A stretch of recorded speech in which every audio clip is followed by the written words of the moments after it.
हरे कृष्णा। तो आज का हमारा जो वीडियो है वो है कि जब हम एकादशी का व्रत रखते हैं तो हम कौन सी कथा सुने, और एकादशी जो है अलग अलग होती हैं, उनका क्या क्या प्रभाव और महत्व होता है। आज की एकादशी आषाढ़ मास कृष्ण पक्ष जो है इसको योगिनी एकादशी भी कहा जाता है। ये एकादशी का फल जो है हमें सारे दुखों से, हमारे पापों से जो है छुटकारा दिलवाती है। पर अगर हम इस एकादशी को बहुत ही श्रद्धा पूर्वक रखेंगे तो जिस हिसाब से हमारी श्रद्धा होगी उसी हिसाब से ही हमें जो है उसके पापों से छुटकारा मिलेगा। तो दुखालयम है ये वाली दुनिया। आलयम का मतलब, आलय का मतलब होता है रखने वाला। जैसे हम कहते हैं पुस्तकालय जिसमें हम पुस्तकें रखते हैं, हम कहते हैं भोजनालय जिसमें भोजन रखा जाता है या खाया जाता है। तो ऐसे दुखालयम जहाँ पे बहुत सारा दुख होता है। तो इस पृथ्वी में दुख ही दुख है। भगवान श्री कृष्ण भगवत गीता में कह रहे हैं, सर्वधर्मान् परित्यज्य माम एकम शरणम व्रज अहम त्वं सर्व पापेभ्यो मोक्षयिष्यामि मा शुचा। तो भगवान श्री कृष्ण कह रहे हैं कि सभी धर्मों को छोड़कर अगर तुम मेरी शरण में आते हो तो मैं तुम्हारे सारे दुखों का विनाश कर दूंगा, या मैं तुम्हारे सारे जो है पाप वो हर लूँगा।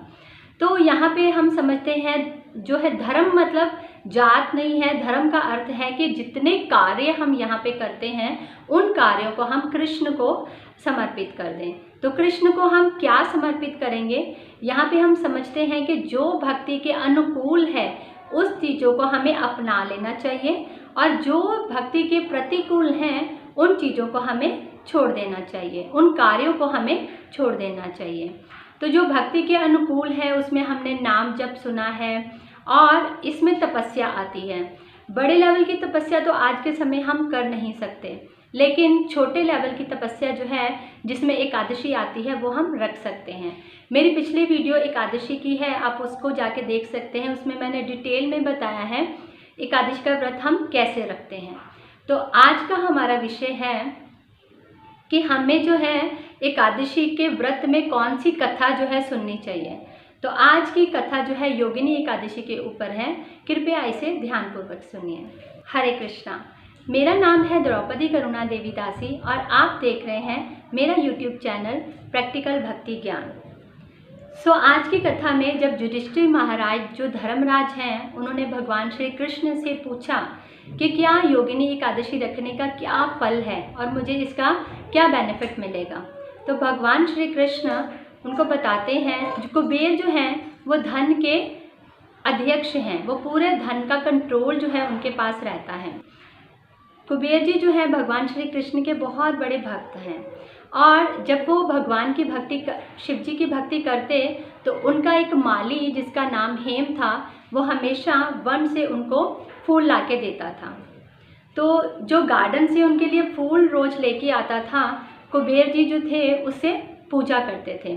लेकिन जो वो अपनी पत्नी की तरफ काम वासना में बहुत ही आसक्त था, तो एक दिन वो फूल लेके आना भूल गया और अपनी पत्नी के साथ काम वासना में आसक्त हो गया। इस बात पे कुबेर जी को बहुत गुस्सा आया और उन्होंने कहा कि तुम मेरी पूजा रुकवाकर अपनी पत्नी के साथ जो है काम वासना में लिप्त हो, तो मैं तुम्हें श्राप देता हूँ कि तुम अपनी पत्नी से अलग हो जाओ और पृथ्वी लोक में जाके कोढ़ी हो जाओ। और वो जब पृथ्वी लोक में गिर गया और बहुत ही दुख भोगने लगा, तो एक दिन अचानक वो ऋषि मार्कंडे के आश्रम में पहुंचा और उनसे जाके विनती की कि मैं बहुत ही ज़्यादा दुखी हूँ, कृपया मेरे दुखों का निवारण कीजिए। ऋषि मार्कंडे वैसे तो सब जानते थे, लेकिन उन्होंने उनसे पूछा कि क्या तुम्हें क्या दुख है। तो उन्होंने, क्योंकि वो भगवान शिव के बहुत अनन्य भक्त थे, उनको बहुत सारा कुछ जो था याद था कि उनके साथ क्या घटना हुई है। उन्होंने सारी घटना जो थी उनको ऋषि मार्कंडे जी को सुनाई। तो ऋषि मार्कंडे ने बताया कि आपके दुखों का, सारे दुखों का सिर्फ एक ही निवारण है कि आप आषाढ़ मास की कृष्ण पक्ष की जो एकादशी है उसको रखें, तो आपके सारे दुखों का निवारण हो जाएगा। बताते हैं कि जो ये वाली एकादशी है इसको रखने का जो है, अगर हम इसको नहीं रखते तो 88,000 अगर हम ब्राह्मणों को भोग लगा के भगवान का प्रसाद खिलाते हैं तो उसका जो बेनिफिट मिलता है वो एकादशी रखने के बराबर है।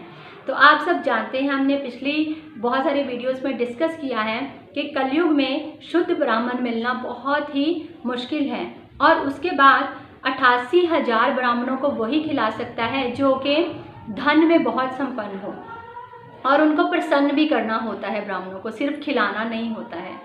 तो अगर हमारे में उतनी क्षमता नहीं है तो हम सिर्फ ये सिंपल व्रत होता है, आसान तरीके से हम इस व्रत का पालन कर सकते हैं और दुखों से छुटकारा पा सकते हैं। एकादशी के दिन सुबह जल्दी उठकर भगवान श्री कृष्ण के नाम का जाप करना और अन्न ना खाना, जिससे कि हमारी बॉडी हेल्दी रहती है, इससे हमें बहुत बेनिफिट मिलता है। So don't forget to like, subscribe and share my channel. आप अपने प्रश्न जो है कमेंट बॉक्स में डाल सकते हैं ताकि मैं उसके आधार पर वीडियोस जो हैं बना सकूं। Thank you so much for watching it.